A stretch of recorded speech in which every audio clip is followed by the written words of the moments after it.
네, 리츠맵 대박 공략주 금요일 시간입니다. 오늘도 여러분들의 투자를 속 시원히 해결해 드리도록 하겠습니다. 오늘 그 금요일 순서로 이대열 대표님 자리하고 계십니다. 안녕하세요. 네, 안녕하세요. 네, 오늘 불금이잖아요. 네. 특별한 약속이 있으신가요? 주말 저녁은 가족과 함께 하죠. 네. 그렇죠. 가장 네. 따뜻한 주말이 되니까요.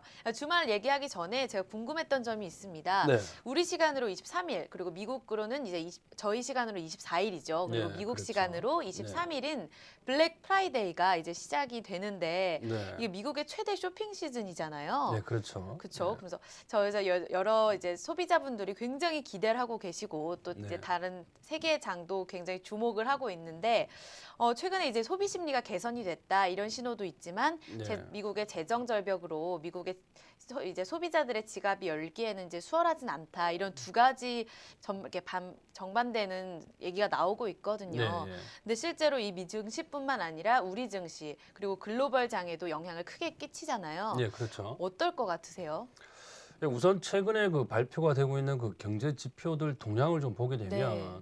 뭐 소비 심리도 뭐 조금 뭐 개선이 됐다라는 얘기도 나오게 되겠지만 네. 근본적으로 글로벌 금융 위기를 불러왔었던 이 주택 시장 쪽에서 회복되는 신호가 좀 감지가 되고 있습니다. 그래서 뭐 주택 착공 건수라든지 이런 것들이 네네. 조금 호재성 재료로 지금 발표가 되면서 시장의 그 하반 경직성을 조금 보여준다라고 생각을 좀 하시면 되겠는데 그 최근에 이제 발표가 됐던 중국의 경기 선행 지수도 네네. 상승한 것으로 나왔고요. 맞습니다. 그다음에 뭐 미국 쪽도 경기 지표들이 조금 호전되고 있기 때문에 네. 시장에는 조금 뭐 긍정적인 반응이 나올 수 있다라고 판단은 됩니다만 지금 당면한 과제가 지금 경기 지표보다는 네. 재정 절벽에 대한 그 해결책을 찾느냐 이게 지금 급선무기 네. 때문에 발등에 떨어진 물을 먼저 네. 좀 해결을 해야 된다는 측면에서는 네. 초점을 단기적인 뭐 급등에 맞추기보다는 그 합의점을 찾아가는 과정을 조금 지켜보는 게 낫다라는 판단이 들고 그다음에 뭐 그리스와 관련된 문제도 좀 네, 있겠죠. 맞습니다. 그런 부분들이 시장을 조금 억누르고 있다라고 지금 보이는데 네. 지금 뭐 크게 상승을 기대하는 것보다는요. 뭐 횡보장세 정도로 기대를 하시는 게 좀 더 낫지 않나. 전체적으로 본다면 조금 보수적인 시각을 유지하는 게 좋다. 이렇게 정리를 좀 해드리겠습니다. 네, 조금은 더 지켜봐야 될 것 같다 이렇게 네. 말씀을 해주셨는데요. 본격적으로 포트폴리오 종목을 알아보기 전에 저희는 11월 23일 오늘의 장 마감 시황을 통해서 주요 포인트를 짚어보도록 하겠습니다. 11월 23일 목요일 장 마감 시황입니다. 오늘도 역시 양대지수 빨간불입니다. 우리 증시는 11포인트의 상승으로 1911.33 오늘의 종가인데요. 1900선에 안착에 성공했습니다. 코스닥 역시 1포인트의 상승으로 498선에서 마무리됐습니다. 장중 499선까지도 올랐는데 아쉽게도 500선까지는 미치지는 못했습니다. 다음은 수급구도 정리하겠습니다. 오늘 외국인들은 장중 매수폭을 늘리면서 지수를 끌어올렸는데요. 1,600억 원의 순매수로 정리되고 있습니다. 기관 역시 매수로 반전해서 정리가 되고 있는 모습입니다. 500억 원 가까이 매수를 했고요. 개인은 홀로 매도 우위를 보였습니다. 2천억 원 가까이 팔은 모습입니다. 다음은 시가총액 상위 기업들의 구체적인 마감 상황입니다. 오늘 삼성전자 이틀 연속 신고가를 경신하면서 이틀 연속 사상 최고가로 상승 행진을 보이고 있습니다. 종가상으로는 143만 7천 원에 마감됐습니다. 오늘 자동차주 역시 강세를 보이면서 현대차, 기아차 모두 3%, 2% 각각 상승 흐름에 동참했고요. 오늘 포스코와 현대모비스, LG화학, 경기주 모두 강세를 보였습니다. 이 밖에 SK하이닉스, SK이노베이션, LG디스플레이도 상승 마감했습니다. 반면에 삼성생명, 한국전력, 신한지주, KB금융은 하락 마감됐습니다. LG전자도 오늘 1% 이상 떨어졌고 LG 역시 1% 이상의 하락 마감된 모습입니다. 다음은 업종 상황 정리해 보도록 하겠습니다. 오늘 가장 높은 상승률을 보인 업종은 의료정밀인데요. 1.8%에 가까운 상승률을 보였습니다. 운수장비, 또 어제에 이은 전기전자의 상승, 또 철강금속 업종도 역시 상승 마감하는 모습을 보여줬습니다. 이 밖에 제조, 화학 등 경기 사이클주의 강세가 두드러졌고요. 오늘 대형주들 역시 강세로 마감했습니다. 반면에 은행, 음식료품, 건설주는 떨어졌습니다. 의약품, 섬유의복, 금융주도 모두 줄줄이 하락한 모습입니다. 마지막으로 외환시장 동향 보시겠습니다. 오늘 원달러 환율은 3거래일 연속 반등했습니다. 반등폭은 크지는 않았는데 어제 종가 대비 강보합권에서 계속 움직였습니다. 서울 외환시장은 어제 종가 대비 90전이 하락한 1,085원에 개장을 했는데요. 중국의 제조업 지표 호조 등이 원화를 비롯한 위험 통화들에게 강보합 재료로 작용을 했습니다. 그러나 개장 이후 원달러 환율은 1,087원까지 상승을 했는데요. 어제 당국의 강력한 개입 이후에 시장 참여자들의 달러 매도가 주춤해진 모습이 분명하게 드러났습니다. 원달러 환율은 오늘 1,085원과 1,087원 사이에서 움직였습니다. 서울 외환시장은 어제 종가 대비 50전이 상승한 1,085원 50전에 오늘 거래를 마감했습니다. 11월 23일 금융시장 동향이었습니다. 네, 11월 23일 장 마감 시황 살펴봤습니다. 오늘 보니까 경기 민감주, 그중에 이제 자동차 관련주의 강세가 오랜만에 돋보였습니다. 이와 같이 오늘 증시 흐름을 좀 정리해 주시죠. 네, 금일 그 외국인들 매매 동향을 네. 좀 보게 되면 뭐 순매수로 들어왔었어요. 근데 금일만 중요한 것이 아니고 네. 이번 주에는 뭐 거의 대부분 외국인들이 순매수 기조를 조금 유지를 했다. 뭐 이렇게 좀 보여지는데 네. 특히나 오늘 또 자동차주가 또 두각을 나타내는 그런 한 주였습니다. 네. 뭐 특히나 시가총액 상위 종목군들 중에서도 뭐 거의 코스피 50 안에 들어가는 종목들이 대부분 빨간불이 들어왔었고요. 그 중에서도 이제 자동차주인데 최근에 이제 자동차주들은 그 연비 문제로 인해서 상당히 지금 가격 조정을 많이 받았었습니다. 네. 그렇다 보니까 지금 반발 매수세가 좀 유입이 되지 않았나라는 생각이 좀 들고요. 네. 일종의 뭐 기술적 반등 정도로 보시면 될 것 같고 뭐 주가 밸류에이션적인 측면에서는 싼 것은 분명합니다만은요. 지금 뭐 전반적으로 경기에 좀 민감하다 보니까 시장 전체가 지금 탄력을 받고 올라가는 그런 모습들이 네. 나타나기 전까지는 네. 기술적 반등 국면에 머물 가능성이 좀 있어 보입니다. 그래서 뭐 중장기 투자를 하시는 분들은 지금 그 뭐 자동차주라든지 뭐 다른 종목들 마찬가지로 지금 밸류에이션적인 매력은 충분히 부각되어 있으니까 네. 뭐 점진적으로 뭐 매수를 진행하셔도 크게 무리는 없다라고 보이고 단기 트레이딩 하시는 분들은 네. 지금 뭐 시장이 조금 불안하기 때문에 아직까지는 뭐 관망세를 조금 유지하는 게 좋다라고 보고요. 뭐 그래서 금일장에 큰 특징적인 이슈는 없었습니다, 사실. 그렇지만 그 와중에 시장이 조금 상승했기 때문에 자동차주가 조금 빛을 발하지 않았나라는 생각이 좀 드네요. 그리고 또 아까 방금 말씀해주셨듯이 시가총액 20위권 내에는 거의 다 이제 상승했어요. 네. 대형주들이 강세가 아주 돋보였는데 이 경기 민감주의 강세의 흐름을 예. 경기 회복 국면으로 들어갔다 이렇게 판단하기엔 좀 섣부른가요? 네, 그 결론을 뭐 제가 좀 서두에도 말씀을 드렸지만 네네. 지금 경기 회복 국면으로 진입을 했다라는 그 판단은 좀 많이 빠르지 않나라는 네. 생각입니다. 왜냐하면 네네. 이 재정 절벽 문제가 아직 해결이 되지 않았습니다. 네, 맞습니다. 지금 경기 지표들은 소폭 회복되는 것으로 나타나고 있지만 네. 미국의 재정 절벽 문제가 현실화되어 버릴 경우에는요, 소비의 아주 급격한 감소를 가져오기 때문에 네. 다이렉트로 그냥 경기 침체로 연결된다고 보시면 되겠습니다. 그래서 지금은 경기 회복을 한다 안 한다 보다는요, 네. 이 재정 절벽에 관련된 그 합의점을 어떻게 도출해 나가는가 그 과정을 보는 것이 더 중요하겠죠. 그래서 이 과정에서 합의점을 제대로 찾지 못한다면 경기의 방향은 얼마든지 바뀔 수 있기 때문에 지금 그 경기의 그 국면을 판단하기보다는 재정 절벽의 합의점을 어떻게 찾는가 여기에다 초점을 맞추자라고 말씀을 좀 드리고 싶습니다. 이제 다음 주에 이제 다시 논의가 될 텐데 그 부분에 대해서는 좀 더 지켜봐야 된다. 계속 네, 재차 그렇죠. 말씀을 해주시고 예. 계십니다. 네, 오늘 장에 대해서 말씀을 나눠봤습니다. 저희는 이제 금주의 포트폴리오를 보면서 투자 전략에 대해서 말씀을 나눠보도록 하겠습니다. 화면 보시죠. 네, 먼저 주식 천왕 전문가입니다. 첫 번째 종목은 동화약품, 비중은 20%고요. 매수가는 6,250원, 목표가는 8,000원, 손절가는 마이너스 5% 시 자동 손절 제시하셨습니다. 두 번째 종목 휴맥스는 비중 20%고요. 매수가는 1,300원, 목표가는 13,000원, 손절가는 9,800원 제시하셨습니다. 네, 다음은 김지훈 전문가입니다. 현금 비중 80% 보유하고 계시고요. 첫 번째 종목 KCS입니다. 비중은 20%입니다. 매수가는 3,100원에서 3,200원, 목표가는 1차는 4,000원, 2차는 5,000원, 손절가는 종가 대비 마이너스 5%시 손절 처리 제시하셨습니다. 네, 다음은 황금연못 전문가입니다. 첫 번째 종목은 아이컴포넌트, 비중은 20%네요. 매수가는 8,900원, 목표가는 11,500원, 손절가는 8,000원 제시하셨습니다. 두 번째 종목 현대 BNG 스틸, 비중은 역시 20%고요. 매수가는 1,400원, 목표가는 11,500원, 손절가는 9,700원 제시하셨습니다. 세 번째 종목은 NPK입니다. 20% 비중 역시 같고요. 매수가는 1,530원, 목표가는 1,800원, 손절가는 1,400원 제시하셨네요. 네 번째 종목입니다. 액토즈 소프트, 비중은 20%, 매수가는 38,500원, 목표가는 45,000원, 손절가는 35,800원 제시하셨습니다. 마지막 종목입니다. 로만손, 비중은 20% 역시 같고요.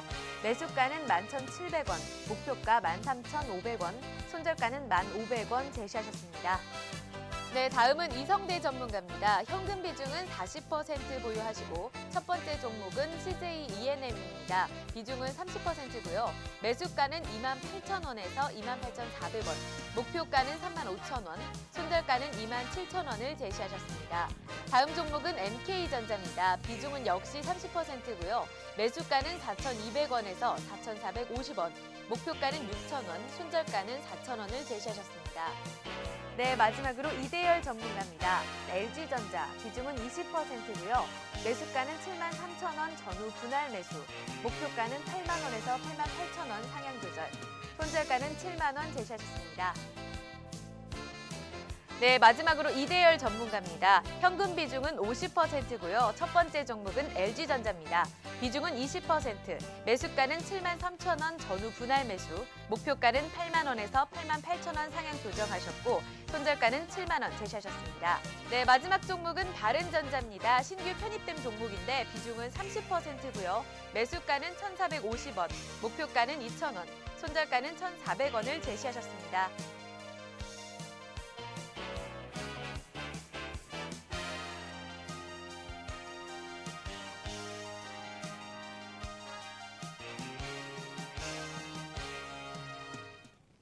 네, 금주의 포트폴리오를 살펴봤습니다. 보니까 신규 편입 예정인 종목도 있습니다. 네, 그렇죠. 이 종목에 대해서 말씀을 나눠보기 전에 저희는 LG전자 먼저 갖고 계셨던 종목에 대해서 좀 말씀을 나눠볼 텐데요. 보니까 요즘 단기적으로 좀 조정을 받고 있는 모습을 보이기는 하지만 이 블랙 프라이데이에 대한 IT주가 기대감으로 랠리를 계속 펼치고 있습니다. 네. 근데 이 흐름을 LG전자의 투자 포인트로서도 기대를 해볼 만한가요? 네, 뭐 좋은 그 이슈가 분명한 것은 네. 맞습니다. 네네. 그러나 이게 이 LG전자의 그 향후 주가 추이를 뭐 좌지우지할 만큼 뭐 중요한 이슈는 아니라고 보고요. 네네. 최근에 그 단기적인 조정을 조금 받았었는데 네. 기술적인 흐름하고 같이 차트를 좀 보시면서 네. 설명을 좀 드려볼까 합니다. 네, 화면 보실까요? 자, 화면을 좀 보시게 되면 뭐 최근에 대략 한 일주일 정도를 뭐 충분히 조정을 좀 받았다라고 보는데. 네. 지금 그 단기적으로 보면 10월 달부터 해서 지금 11월 14일 날 고점을 찍었죠. 네. 단기적으로 많이 급등을 했습니다. 여기에 대한 차익성 물량들이 조금 유입된 것으로 보이는데 네.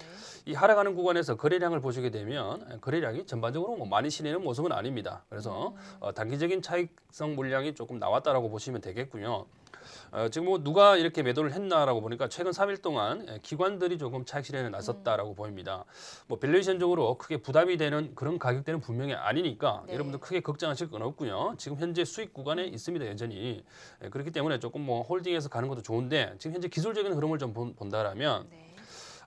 대략 9월 중순쯤에 뭐 단기적인 고점이 하나 형성이 되어 있습니다. 보시는 네. 바와 같이.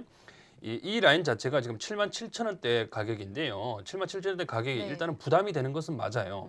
하지만 한번 돌파를 했다가 지금 내려와 있는 국면이기 네. 때문에 지금 뭐 이 77,000원대 가격이 지금 그 21선 가격하고 거의 뭐 맞닥뜨려 있습니다. 그래서 뭐 단기적으로는 조금 부담이 될 수는 있겠지만 크게 무리는 없다라고 보고 어차피 주가 자체를 우리는 목표가를 88,000원에다 두고 대응을 하고 네. 있습니다. 그래서 향후 뭐 단기적으로는 박스권 흐름이 뭐 나타날 수도 있겠습니다만은 제가 이 종목을 투자를 할 때 기본적으로 12월 말까지는 조금 들고 가는 전략으로 가보자라고 말씀을 드렸죠. 네. 그래서 단기 급등했다는 차익 매물이 일단은 나왔으니까 이제 그 다행이죠. 네. 어찌 보면 왜 주가가 조금 더 오른 상태에서 매물이 나오게 되면 이 매물이 나오는 기간이 좀 더 길어질 수 있겠지만 적당한 구간에서 한번 매물이 좀 나와줬다라고 판단을 할 수 있습니다. 그래서 좀 더 홀딩 전략으로 가주시고 여전히 목표가 88,000원에다 두시고요. 보유하는 전략으로 가시면서 신규 매수도 조금 고민을 해봐도 되지 않을까라는 생각이 좀 듭니다. 네, 가격 전략까지 그대로 유지하신다고 말씀을 해주셨습니다. 네, 다음은 신규 편입 예정인 이제 다음 주장이죠. 바른전자 이 종목에 대해서 좀 말씀을 나눠보겠습니다.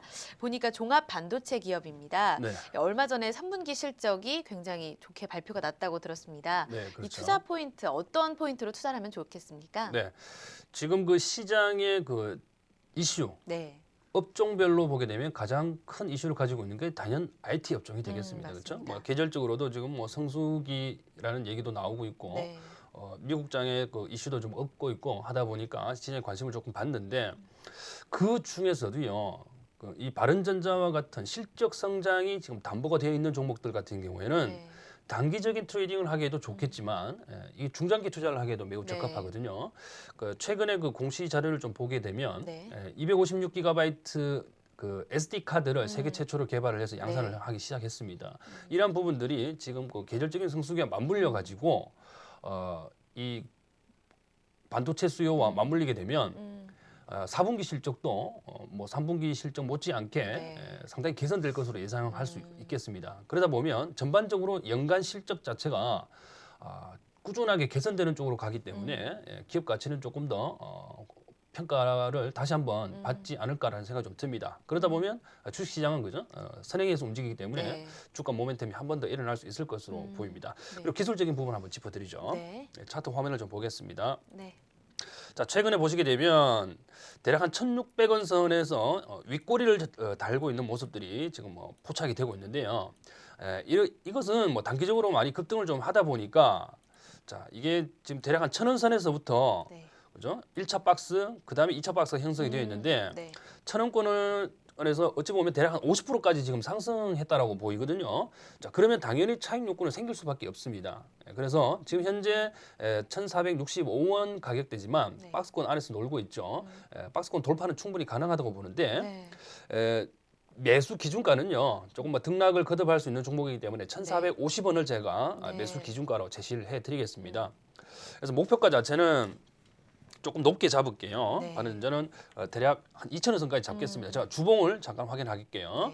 자, 이 주봉 차트를 좀 확인하시게 되면 목표가를 제가 2,000원을 설정해 드렸는데 대략 이 정도 가격이 됩니다. 그래서 2,000원까지 좀 보셔도 저는 된다고 보고 일단 이 종목도요. 단기적인 접근보다는 좀 중장기적으로 접근하시는 게 좋다라는 말씀을 좀 드립니다. 그리고 손절 라인은 뭐 굳이 뭐 그 딥하게 잡으실 필요는 없고요. 지금 현재 기술적인 흐름 을 볼 때 21선이 깨지게 되면 또 박스권 하단을 향해서 또 내려갈 가능성이 있기 때문에 손절 라인은 대략 한 1,400원 정도만 잡으시고 뭐 만일에 손절이 된다라고 치면은 다시 한번 매수 타이밍을 잡으셔도 되거든요. 박스권 하단에서.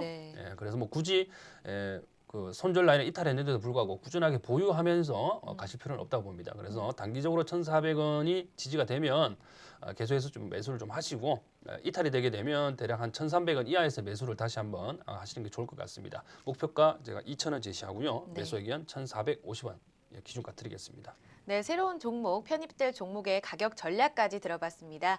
네, 오늘도 포트폴리오 종목에 대해서 말씀을 자세히 들어봤는데요. 저희는 이제 금주의 베스트 종목과 함께 금주의 포트폴리오를 다시 정리하고 말씀 나눠보도록 하겠습니다.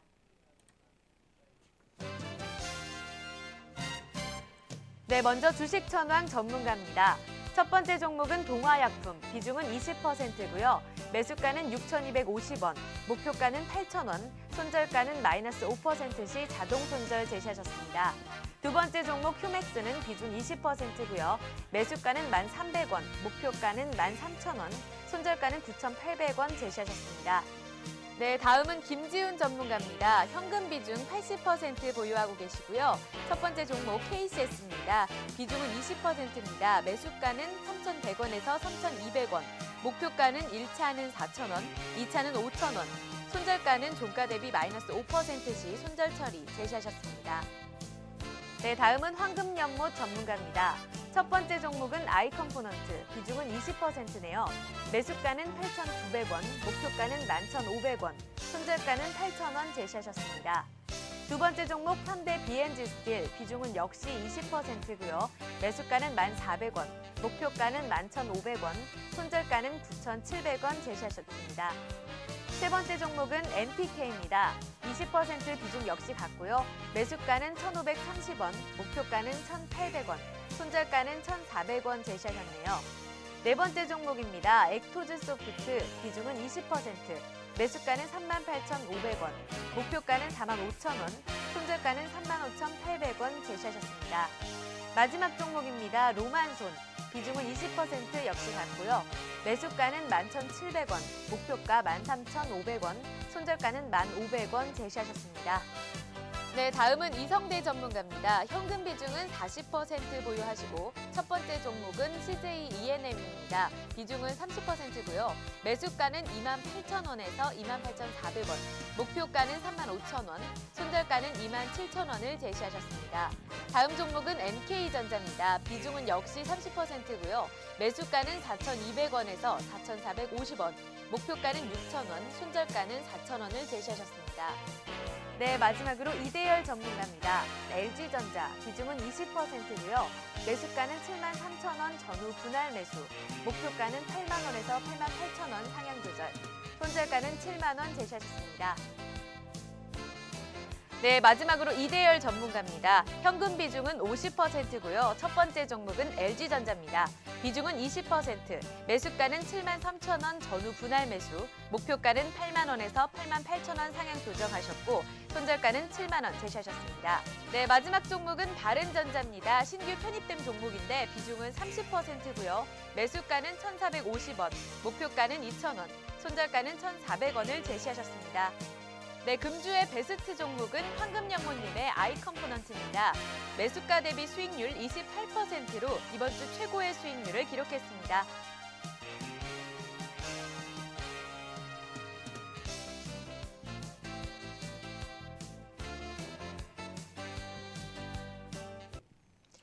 네, 한 주의 포트폴리오를 정리해보고 왔습니다. 네, 대표님, 다음 주에 이제 그리스 추가 구제 금융에 대한 논의가 또 이루어지잖아요. 네, 그렇죠. 많은 분들이 이 부분에 대해서 굉장히 기대를 하고 있습니다. 네. 다음 주에 투자 전략에 대해서 좀 전반적으로 요약을 해주시죠. 네, 우선 뭐 전략적인 측면을 코스피 차트를 좀 보면서 네. 말씀을 좀 드리도록 하겠습니다. 네. 자, 우선 코스피 차트를 좀 보시게 되면 이번 주에 그 출발 자체가 좀 좋지는 않았었는데요. 일단은 뭐 대략 한 1,850선까지는 안 갔습니다. 다행히. 네네. 그러면서 오늘 이렇게 1,900포인트를 지금 회복하는 네. 모습을 나타냈어요. 그래서 다음 주도 이러한 그 우리나라 증시는 이 상승세를 조금 연장하는 모습들이 좀 나타나지 않을까라고 생각이 좀 들거든요. 네. 자, 우선 뭐 바로 직전 고점이죠. 대략 한 네. 1,938포인트 정도까지는 상승 가능성이 좀 있어 보입니다. 그 이유 중에 하나가 바로 지금 앵커께서도 말씀을 하셨지만 그리스 지원에 대한 그 합의점이 도출되지 않겠느냐, 뭐 네. 이러한 그 바람도 좀 있고 그러다 보니까 실질적으로 그것이 현실화되면 네. 이 시장을 조금 더 안정화시킬 수 있다라고 보거든요. 맞습니다. 그리고 지금 최근에 또 외국인들의 그 매수 기조 자체가 네. 아주 강한 매수세는 아니지만 순매수 기조를 꾸준하게 좀 유지를 해주고 있다는 것 자체가 좀 더 그 시장에 긍정적인 반응을 좀 일으킬 가능성이 높다라고 보여주는 대목이 아닌가라는 생각이 좀 듭니다. 그런 측면에서 우선 코스닥 지수를 잠깐 살펴볼게요. 네. 자, 코스닥 지수를 한번 살펴보시게 되면 코스닥 지수는요, 이 낙폭 자체가 뭐 개별 종목들처럼 움직입니다. 굉장히 큰 낙폭을 보이면서 회복도 굉장히 더디게 나타나고 있어요. 즉 갭 상승에서 음봉이 나타나고 있다는 것은 그만큼 차익 매물에 시달리고 있다라는 그 증거겠죠. 그래서 코스닥 종목은 뭐 개별 종목들 위주로 여러분들 짧게 트레이딩하는 걸로 접근을 조금 하시고요. 네. 다음 주는 뭐 코스피 시장의 종목들을 가지고 조금 트레이딩 하시는 게 좀 더 낫지 않을까라는 네. 생각을 좀 합니다. 네, 내일장 투자 전략까지 제시해 주셨습니다. 네, 여기까지 말씀 나눠보도록 하겠습니다. 이대열 대표님과는 다음 주 금요일에 더 알찬 내용으로 찾아오도록 하겠습니다. 오늘 말씀 감사합니다. 네. 네, 리츠მეტ 대박 공략주. 저는 다음 주 월요일에 주식천왕님의 포트폴리오로 투자 전략을 가지고 오겠습니다. 네, 준비한 내용은 여기까지고요. 저는 다음 주 월요일에 다시 찾아오겠습니다. 시청해주신 여러분 고맙습니다.